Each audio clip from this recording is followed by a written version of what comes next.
ফাল্গুন মাস আর সাথে পূর্ণিমা তিথি আর সেই রাতেই বিয়ে। হ্যালো, আমি Disha, welcome back to my new mini blog. সন্ধ্যা আমিও রেডি হয়ে চলে গেছিলাম সেই বিয়ে বাড়িতে। আর দেখছি সব গেস্টরা চলে এসছে, সাথে সবাই ফটোও তুলছে।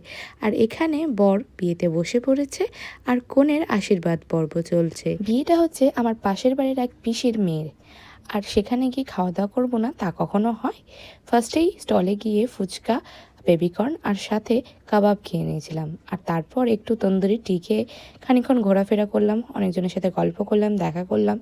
তারপরে একদম চলে গেলাম ডিনার করার জন্য। সেখানে গিয়ে দেখছি প্রচুর রশ হয়ে রয়েছে, প্রচুর ভিড়। তারপরে ফাইনালি আমরা পুরো ফ্যামিলি একটা টেবিলেই বসলাম। আর এখানে মেনুতে অনেক কিছু আইটেম ছিল। সব এক এক করে খাওয়া দাওয়া সেরে আমি পান নিয়ে বাড়ি ফেরার আগে দেখা করে নিলাম নতুন ব্রাইড আর গ্রুমের সাথে। আর তারপরে রওনা দিলাম বাড়ির উদ্দেশ্যে। আর বাড়ি এসে আইসক্রিম খেয়ে দিনটা শেষ করলাম। আজকের ভিডিওটা এখানেই এন্ড করলাম। আবার দেখা হবে নতুন ভিডিওতে। টাটা।